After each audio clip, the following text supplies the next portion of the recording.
It's June. Nah, I'm just kidding. It's July now. But this video, I originally made in the beginning of July. I uploaded it to the old channel, and then I went today to upload another video, which is about exposing a scam ring that I had recorded, and I realized that the one I recorded at the beginning of the month just never uploaded. And then if the file was corrupted or something, like I couldn't even view it again, which I didn't even know could happen on an old iPhone. But yep, so remaking it at the end of June. I mean at the end of July now, and this is meant to be the update for June. But yeah, I think obviously biggest thing, school's out. School's finally done. Got done with that nonsense. Got up on out of there. Finished exams and all that. I don't know. Year ended off alright, I guess. Kind of, did as expected in the classes and all that. Not very great. What else? What was I doing in June? I can't even remember at this point. What was I doing in June? I mean, I was still trying to arrange my internship with CAE, which still hasn't happened, which is crazy. They said they basically can't, we can't start until after August 7th, because the guy who was supposed to oversee our project that we're doing with CAE, he was just too busy.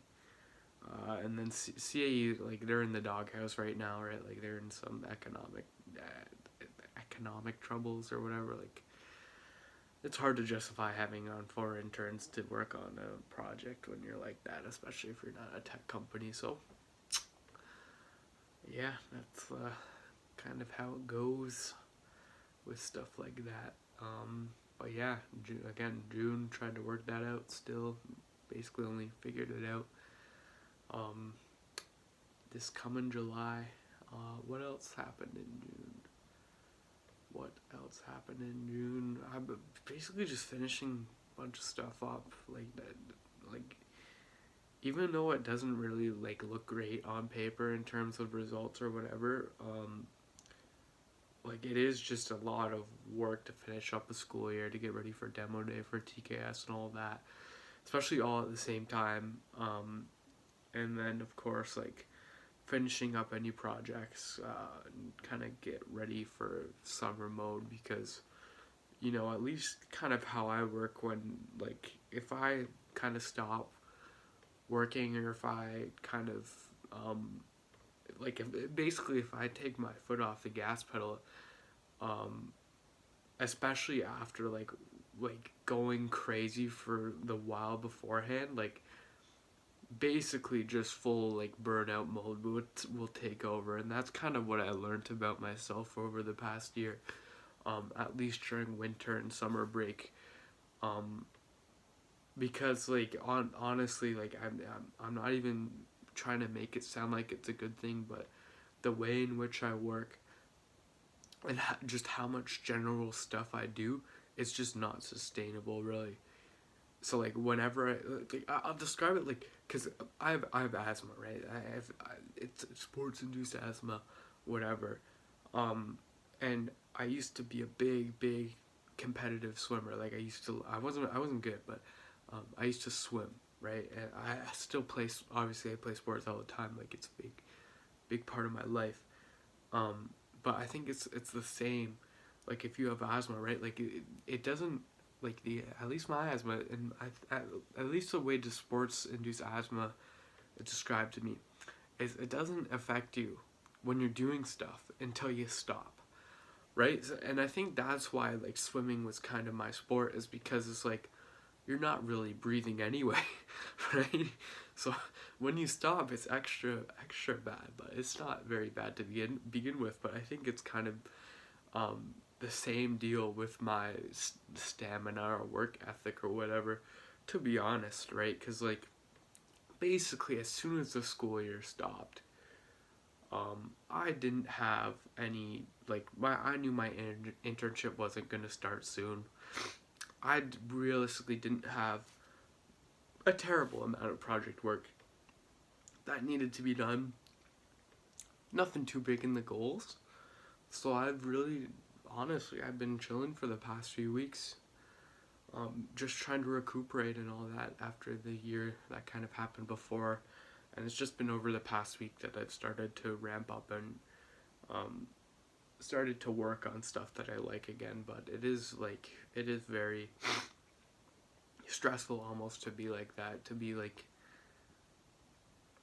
just like not being able, like, it's not being able to do anything, but basically having nothing to do and having like no reason to go look for something else, because like you kind of just, like, I knew I kind of just needed a bit of rest, just a bit of time off before I started going again.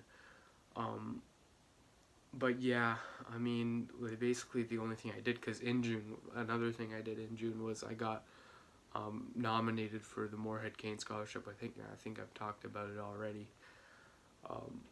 But it's a crazy deal in terms of university and all that. It's something I've really been trying to prioritize for. So I've been just meeting people that have to do with it and all that for it, which I haven't had as many meetings as I would like. I've had a lot of outreach, maybe not as much as I can do, which I'm starting to think now, probably tomorrow. I'll try to ramp that up. But yeah, basically just trying to, find out more about the program, find out if it's right for me, and trying to know the people there better, right? Because, they're saying they're trying to have a new outlook and change education and all that. And to be honest, many people say that, right? Like, many, like, it's kind of almost a mad scramble for, at least the way I see it, it's a mad scramble for universities to find what will be like the next, not like talent or like, not even the next like smartest person, but like the next big like throughput, or like the next product basically that a university can make. Like, right, if you think of like Stanford, like, they fed all of the tech bros, all of the Silicon Valley guys, right? Like, and even if you look at it through a lens of like athletes, right? Like point guards coming out of Kansas, or just any star players coming through Duke and all that, like it's just like that. And I think that we're kind of in a transitional period where there's not really like a shtick for students or for universities to put through almost, and I think they're kind of trying to look for that. So I definitely want to be a part of that, because I want to be around the people that are going to be like that, And I think that's a really big and important thing to me. What else? I've again, this was a byproduct of me just not being able to be at my full capacity. Was I applied for this this fellowship camp in Connecticut, and I literally just applied too late. Like, I did really well in the application and all that. Like, I couldn't bring myself to apply to it until it was too late. Even though the deadline, I think, wasn't for a week beforehand, it was just filled up already. And then, like, I applied for another one, which just wasn't paid, and it was 3 days in the Bay Area for UATX, which is a cool project, kind of cool university they have going on there that they're trying to start up. But again, it wasn't paid. It was in the Bay Area. Could actually be there very soon if I wanted to do it, but again, don't really have any want to do it. But yeah, I've just kind of been mostly reflecting. Probably not as best as I can, because obviously, like, I think one of the best ways for at least me to reflect is to make this, which is why I do it. So yeah, reflecting, going outside, playing basketball and all that, just generally trying to chill, which is something I don't think I'm very good at. Like, I don't know if you can be good at it, but I'm just not, like, I don't know. I think maybe that was part of my problem of not being able to work sustainably and all that. I'm just not very good at like I'm either like fully off or I'm fully on. There's not really much to say in terms of an in between point. I guess that's kind of what I should learn how to do, but you know what, it is what it is. It's how I am, and hopefully I can find myself in an environment where that works for me. But yeah, so yeah, again, lots of reflection, lots of introspection. Just been trying to learn, um, trying to write some articles and all that about what I'm learning. But like, like the biggest thing that's been on my mind, um, it's kind of been huge. I wouldn't say earth shattering for me, but um, I've recently gotten into, not really gotten into. I've been fascinated by the kind of debate brosphere of YouTube. It's these guys like mostly like it's not just people who debate, which is like the debate bro side of YouTube. I like debating already, right? Like I run my school's debate team and all that, right? Like I like even someone um like Ben Shapiro and all of that, like they debate, they have debates, but those aren't debate bros, right? The debate bros, at least the best way I can describe them from what I understand right now, is that they're mostly left, far left leaning um, individuals who kind of debate socialism, to say. Like, they don't debate, like, why socialism is good or why we need socialism. Like, that's kind of already assumed. They debate, like, the different flavors of it and, like, why this would be better, why this is the objectively right way to look at socialism, why socialism will or won't work or whatever. And that's been interesting, right? Because look, I would never, actually that's a bad way to say it. Like, who knows? Maybe I will, but like at least right now and for for the time being, I don't see myself ever um, agreeing with socialism, right? Like it's not really a theory I subscribe to. I think like as much as the debate bros will say this, it's just never really worked out well. Is there a time and a place beyond capitalism? Yeah, I totally believe that there's going to be some kind of ideology that runs the world beyond capitalism, but is it socialism? I don't know. And that's why I virtually have no confidence in it right now. But that, like again, the debate brosphere is something I've never really been exposed to. Like I knew who Hassan was. I knew very vaguely who Vosh was, but like all the other Professor Flowers, Destiny, like all those people, I never really knew.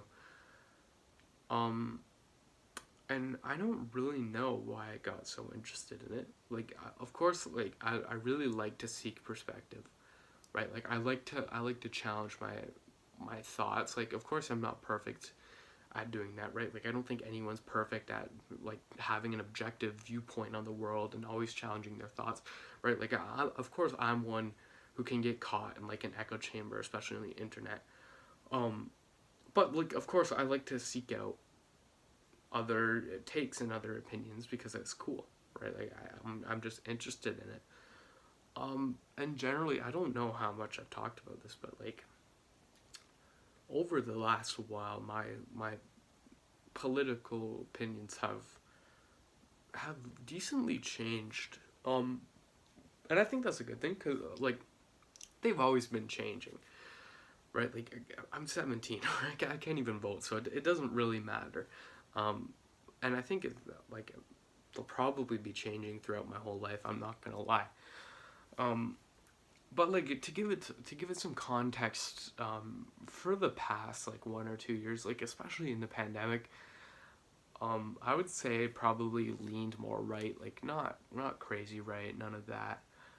Um, but just kind of looking at um, the immediate problems I see in the world, Um, I found, at least back then, that conservatism was, or at least how the parties in Canada and the U.S. represent, not necessarily the U.S., in Canada, how they represent it, how they aim to solve um, like basic economics problems, like basic societal problems. I think they were better, um, but it's kind of been changing a little bit, right?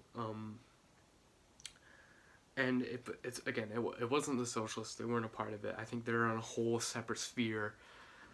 They're in a whole another universe. But I definitely have been leaning. I'm not necessarily left, but I'm a bit centrist.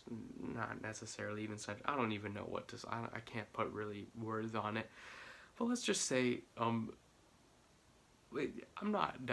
not as conservative as I was before, and I don't even know what happened to change that. I don't know what the deal is with that. Um, Maybe it's because we're out of the pandemic. I think that, well, we're not even out of the pandemic yet. Somehow, we're not fully out, but it's pretty much done. It doesn't really affect, at least me, anymore. I think part of why I was leaning so far right in the pandemic was um, just because of how much nonsense was going on, mostly because of the left. It was like, I think the right definitely made the pandemic worse in some parts of the world, like definitely the U.S. and all of that. Like the anti-vax movement, which is typically tied to the right. Like, again, I don't think that was good at all. Like, it definitely prolonged the pandemic. Even anti-mask to some extent, I think. In hindsight, it probably wasn't. It probably didn't do that much, because at least as far as I understand, the latest research is saying that masks weren't crazy effective at stopping the spread. I mean, like, they did something, and like, to put it into perspective, like, um, the best way I can explain my understanding is that yes, like the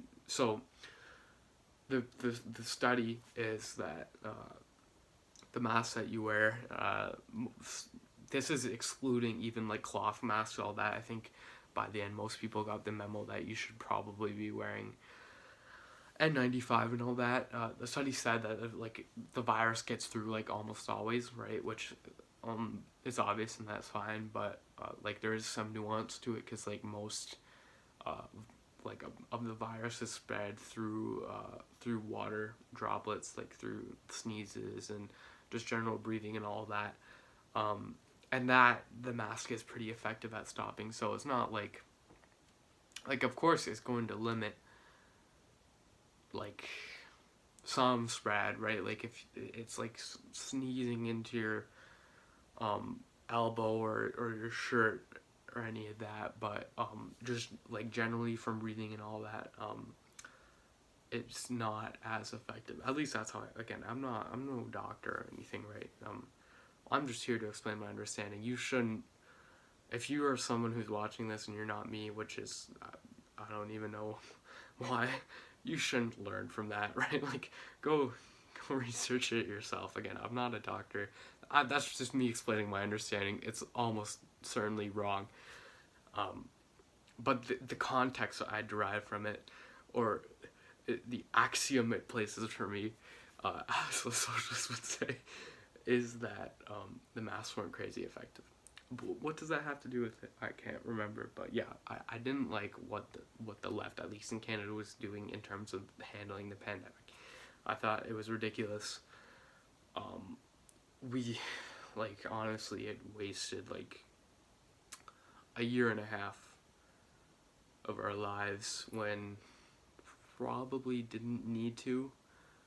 And of course, like, hindsight's gonna be 2020 always, right? Like, I think at least the approach that the left took in arguing the side of science, and at least being on the safe side, is what I would say. Like, at the time, I think I think it made sense, and I definitely understand why, like, Canada was the way it was, Ontario was the way it was, why the left in general was the way they were with it. Like, I understand, right? Like, it came down to a difference in beliefs and a difference in values and lives. But again, hindsight's 2020. It wasn't really effective as far as I can see at stopping the spread of the virus. Which, like, if, at least with the theory I'm going with, wouldn't that make me more against the left? I don't know. But yeah, like, at the time, I can't say that the right knew this or that the conservatives started to argue this, but at the time, their arguments made sense, right? Like, this virus was mostly just affecting old people. Like, even by the end of the first summer of it, like, even end of summer 2020, we knew that. But for pretty much not a full year, but a good 9 months after, we still had lockdowns and restrictions and all that nonsense, and it was unbelievable, absolutely unbelievable. And not no, it wasn't 9 months. It was a year and a half after that. No, it wasn't 9 months. Yeah, it was like 15 months. 15 months. Which is like that's ridiculous, right? And at the end of the day, at least the way, like, where my perspective has changed on that is that it came down to who was in power at the time, right? And I think that a really good analogy, or like a way of putting it into understanding better, was, I can't remember what it was that I was watching, but it was something about HIV. It was about it was this video about how the Russians, not Russians, but Soviets during the Cold War, in the very beginning stages of the HIV outbreak, of the crisis, they basically tried to run a propaganda campaign saying that HIV was made in a U.S. lab, and it was made to target, like, gay people, minorities. And they had this whole elaborate scheme. Like, they published one paper in India, and then they, like, referenced that in a bunch more, and it's a web of nonsense for them to basically blame the crisis on the U.S. government. But, like, as wrong as that was, it, like, there's a reason why it worked, and that was that the virus was mainly at the time affecting a minority, which was the gay population, right? Like, it was most people, like, wouldn't directly want to say we don't care about them, but collectively as a country, they just didn't care about it. Like, they were even calling it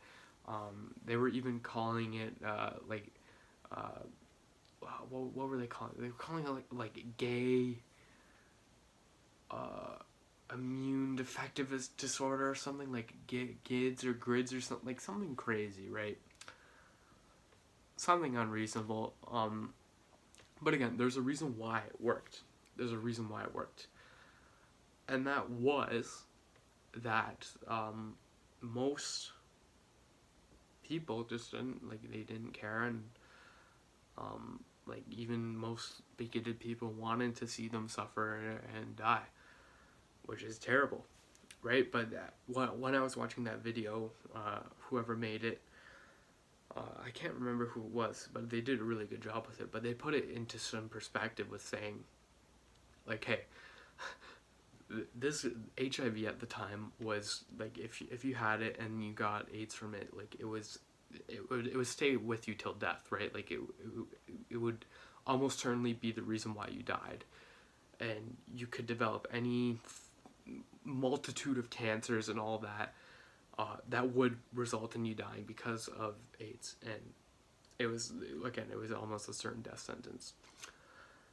And they they said it like, and the government basically at the beginning stages they did nothing about it, right? They did nothing. There was nothing. There was nothing in terms of PSAs or any of that. Like even one clinic, like I think one of the very first clinics who was trying to acknowledge it got shut down and all that, which is crazy, right? Of course, hindsight's 2020. Like that was a bad idea, but they did nothing about it. And then he said, so that on one hand, there's this virus which can almost certainly result in your death. Either way, it's not curable. It won't go away. It's affecting minorities, right?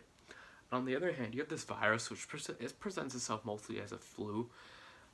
Maybe for the older population, they have, I don't know, there's something like a 4 to 8% chance of contracting it and dying from it. What do? We shut the world down for 1.5, 2 years, right? Like, I don't think I've described it very well, but it came down to who's in power, right? Like, who's in power, like, pretty much old people. The boomers still be in power, and they didn't want to die from it, so they shut down the world, which is understandable.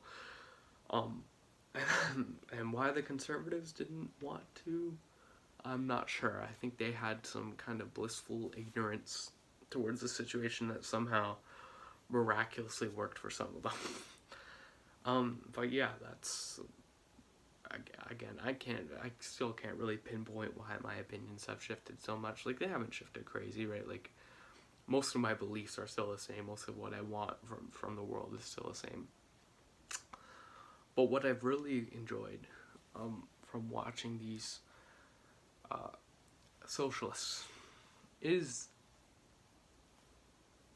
it's kind of the thought experiment or the thought exercise that they're constantly in. And this is what I like about not socialism, but socialists, people who identify with it, whatever name they give themselves, Leninist or Marxist or whatever, even communist, whatever name they give themselves. It's the pure belief that you need to be in that group, and the values and morals you have to stick to imagine and devote your life to creating a world beyond capitalism. It's so respectable, right? Like, I respect that, and I see where they're coming from. I see where the socialist arguments are coming from, and I totally understand it, right? I totally understand it. Which is, like, in one sense is base, right? Like, it makes sense. It's good. I think it's generally good for, like, well-being of the psyche, right? Like, I think it's good to be like that. Like, I aspire to be like that. But on the other hand, to be like that, not all, I haven't met every socialist on the internet, but most of them are either in one sense, I think either in one sense misinformed or delusional, or in another sense, not disingenuous with their arguments, but they're idealist or something, or they're either I don't think what they're talking about applies, or I don't think what they're talking about is relevant, or what they want, I don't think it will be helpful. Or on the other hand, this is how I was, like, they're anarchists, right? Like, they're extremists, which I think is two pretty bad things. Or just not generally good things. Like, I think, like, you should be allowed to be like that, right? But I don't think it's generally good, and I think they generally cause more harm than good, especially the extremist anarchist types. Because, and this is how my perspective has changed from listening to these people. So before, how I kind of understood politics, and how I understood how the world was affected from it, was widely based around the political spectrum, right? The political compass. I'm sure you know it, like the four squares. You've People generally fall in a dot around the squares, and on the right hand side, you have like your nationalists, your fascists, your Nazis, all of that over here on the right hand side. Then on the left hand side, you have your socialists, your Marxists, your on the very far right, Marxists, your communists, and of course, like there is some variance as to how high and low they go on the spectrum in terms of how nationalistic they are, how forward thinking, how conservative, right? Like all of that. But none of that matters because, and I still generally believe in that. But this is where I think that sphere of debate bros mindset kind of changed, and this is the perspective I really like, is how that kind of doesn't matter and how it kind of wraps. No, it doesn't wrap like it. It wraps. I don't know how to describe it, but it wraps in a way where you have like your forward thinkers and your based socialists in the middle, right? And then it kind of wraps around so that you have your fascists, your Nazis, all of that, basically all conservatives and all centrists meet up behind, and they're basically the same. Which is a perspective I really enjoy thinking about. Like again, I don't think it's true, but I like to understand it. Because when you think about it, I think this is why it's so cool to me. Is when you look at systems of governance and systems of how the world has worked, right? Like capitalism has been it for a while. Like I don't want to say since feudalism, because there has been, like, of course, like other parts of the world have operated in different ways. But generally, like, you had feudalism, it died off, and then capitalism came, right, and all that. And there's been some different lenses that basically still argue under, or they don't argue, but like they still work for the same capitalist distribution of wealth and distribution of work, right? Like imperialism, fascism, just general capitalism, like even like free trade markets and all that has all been under that system where it generally serves to benefit a free market. And that's mostly been it. But then you have your socialist, or I guess I don't even know. I don't think there's really an appropriate overarching term for it, but I'll call it Marxism. Like your Marxist thought, which basically dismantles it, and I've always kind of seen it as a step beyond capitalism, right? So like if you have feudalism here, you have capitalism, and then you have your socialism or your Marxism, whatever, where it basically gives more power to the proletariat or the working people. And I think that's generally how the trend has gone over time, where individual people tend to get more powerful as humanity has progressed. And that's the reason why things keep changing, right? Like, at least, I guess, in old times under feudalism, like, you needed a lord, and you needed your lord's army to protect your land and your way of life, and then you needed, like, your king and all of that to protect that, and, like, and then as you remove the need for those things, you're able to not need people above you anymore, and you can raise to their level. And I don't see us being at that point to where we don't need the free market for the world to keep moving, right? So basically what I'm trying to say is I see the socialism or whatever it is where you have a collectivist ethos of the proletariat or the workers or whatever you want to call it, where you have them having control of the production of the means of production and the wealth distribution. I see that as the future, but I don't think we're there yet, right? And that's why I like to understand it, because I think that this whole lens and why the political spectrum shifts for it is very, very valid in a way. I think it's valid. But again, like, we're not there yet, and it's failed in most goes at it. Like, basically, I think every go at it has been a failure. Because again, we're not ready for it. And this is, I guess this is what has entrapped me in so much is how much the debate bros and socialists will argue for it. And this is why they're called debate bros, and I think it's because they're very, very good arguers.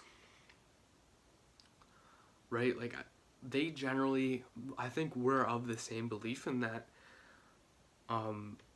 like, the future of humanity will need to move on from capitalism, and we'll need to construct a means where the everyday person and the workers have more power. I totally agree.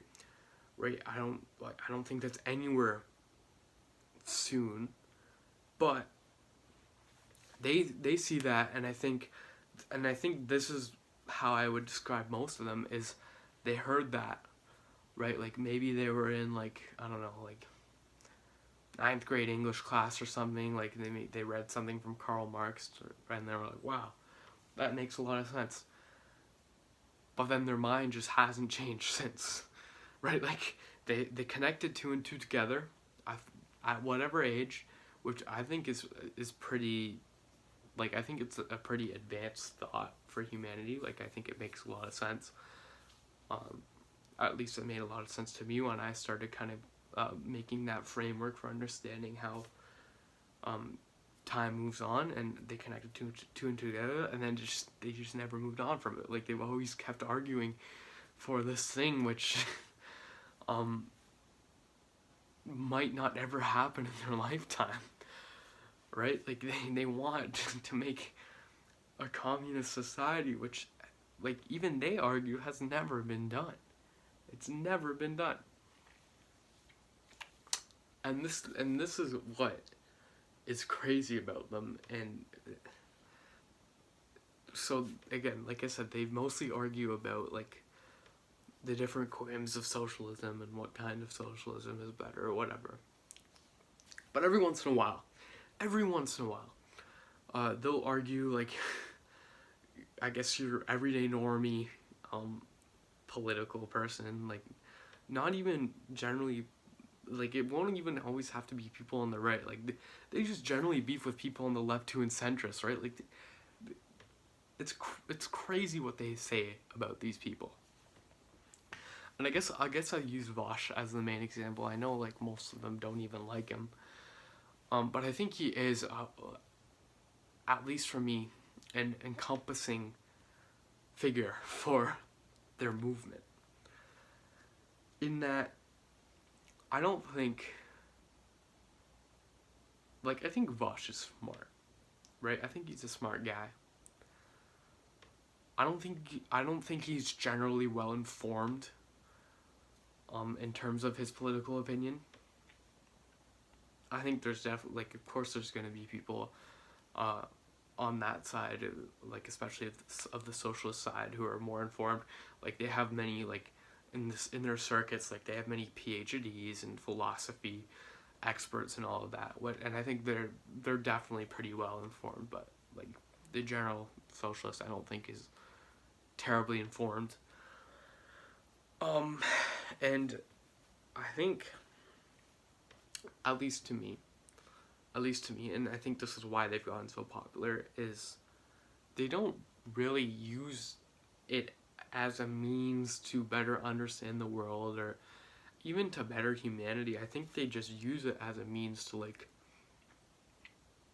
win debates, right? It's like to dunk on the opponents. I think Vosh is the perfect example of that. Like if you look at this guy, right? Like he openly admits on many occasions he's openly admitted that he doesn't read a lot and that he's lazy, which is understandable, and I think that's fine. You should be allowed to be like that, right? And I still think you could even be an effective person to bring forth cool insights, even being like that. But the way he argues is that he basically speaks in such a matter-of-fact way, like he knows everything, which I think firstly is crazy. Like, I don't think I've ever seen him admit that he's wrong. I don't think I've ever seen him admit that he's changed his worldview or that he's learned something new. And again, I haven't watched everything he's put out. Like, I've watched a good number of hours of his content. But I don't think I've seen that change. Because he makes, like, base level, like, he'll straw man opponents, he'll make equivocations and all that. Basically just to win, and he'll optimize it so that he'll end up on like just the neutral side of that. So like he'll strawman, but not too much. Like he'll steel man every once in a while, right? He won't make too many equivocations, and this is why they're called debate bros, because they all know that. They all know all the meanings, right? They know all of those, and they basically walk the thin line of not making too many fallacy derived arguments, but still winning and still arguing for something that really has no like overarching meaning, right? Like I think if you took Vosh and you put him in control of the entire world right now, and he was to make some sort of commune out of the entire world where it would be a communist, not even communist, whatever he wants to call himself, whatever flavor of socialism, whatever that is, if we made that society, I don't think he would be able to do it, because I don't think he knows what he wants. And I think most of them don't know what they want, which again, that's fine, right? That's fine. I don't know what I want. Like, if you put me in charge, I wouldn't be able to do that. But I'm not out here pretending that I would be, right? And I think that's the main problem. And I think this is what even pushes people away from the idea of even thinking about socialism in the first place, is that there's so many unknowns that you can't, like, I don't think you can have a winning argument for socialism. Like, you can't right now. Like, there just can't be, because it just doesn't make sense. And they argue so many different, like, they poke and prod at so many different areas and lenses to try to shift your view of reality, right? Like, Vosh will basically come out and say that every conservative is a Nazi or he's a fascist, right? Which is insane, right? And it's an equivocation to the highest degree, because he'll argue that that white supremacists or fascists and all of that modern conservative thought originates from it. And again, he'll make like two definitions for the same word, right? Like on one, like he'll water down the definition of what it means to be a Nazi to something that could basically apply to everyone, but he'll say it in a way that invokes the feelings of actual Nazis. And I think that's very, very harmful, because it's diluting what it means for somebody to be a Nazi and all that, which is like, it's crazy, right? And that's like, I think like debating and all that, that's all in good fun until you start like hurting people or hurting generally good social change. And I think actually exposing real Nazis has been good social change, and labeling everyone a Nazi won't help at all. Again, that's an equivocation. I think that's something mostly Vosh just does, and all that. But again, I don't think that's helpful at all. What else? Generally, most of them I see will say that there hasn't really been an actual socialist country yet. It's like, at least the way I understand it is, I think it's, I don't remember the exact definition, but I think you have Marxism, because you have Karl Marx, who kind of wrote the first manifesto and all that, and then they say that would be like pure proper socialism. But then after, I think it's called Marxist Leninism, something to do with Lenin, maybe it's Lenin Stalinism, whatever. They say that's like watered down, that's just capitalism, right? Like they said, if they took what Marx said and they were like, and they got the people all riled up with it, and then they just reflavored it to look like that, but really it was just capitalism, which I think is a very stupid argument, because what did, like, at that point, what did millions of people die for and all that in terms of revolution? Like, that's just a crazy thing to say, because there were generally socialist societies under the USSR and all of that forced. Again, I would agree that there hasn't ever been like a proper go of communism, but like I think that would just be worse than socialism and all that. But yeah, like I generally like I generally dislike Vosh. I think he and this is what I've kind of learned over time, is that he never really approaches an argument in good faith, and of course he never approaches it to learn or better his worldview. He always just wants to win and all that. And that's something that's hard to tell, because, and I understand why people like him. It's because he's a winner, right? Like he generally, at least the lens he puts on is he wins everything. But again, I don't think that's effective at all, and I understand why he's adopted like the cloak of socialism, which is so abstract that like nobody will fully understand it, but everyone has like a base level understanding of how it works and all that. I think there's definitely like good people in the community and all that, but I think the community can generally be summed up like that, where it's just a lot of arguing, a lot of unnecessary beef and all that. And again, it hasn't sold me on socialism. We'll just say that. Why I care so much to talk about this so much, I don't know. I don't think I've described it very well. Like I don't think I've described my feelings very well at all in this video, and that's crazy because it's only like 1 o'clock at night. And I'm probably gonna go to sleep after this, which is crazy, right? Like, that's crazy. I think the last one I recorded was at like 4 or 5 a.m. The sun was coming up. But yeah, like I generally don't like that. I guess how I kind of got first exposed to it was, I think I saw Vosh reacting to a Gerber's Void video. And this is kind of, like, Gerber's Void is kind of what I've modeled, or what inspired me to make this channel. Like, he just takes his camera and he talks, right? Like, I think his reasons for doing it are different from mine, of course. Like, he has cool things to say and all that. Like, he can help people and all that. I'm just trying to organize my thoughts here. And of course, I don't think Gerber's perfect and all that. I don't think he's, like, some kind of saint, right? But I think he's like, he has some effective insights and all that, and I generally, like, really, really appreciate what he does and how honest he is on the internet. And this is kind of where I first got exposed to Vosh, because he reacted to him, and I can't even remember what video he reacted to, but he was getting mad at, oh no, Vosh wasn't really getting mad, but he was I guess having some kind of disagreement with Gerber over I think it was over like how hard, like he was calling Gerber like a doomist, or like he was calling him in doomerism and all that,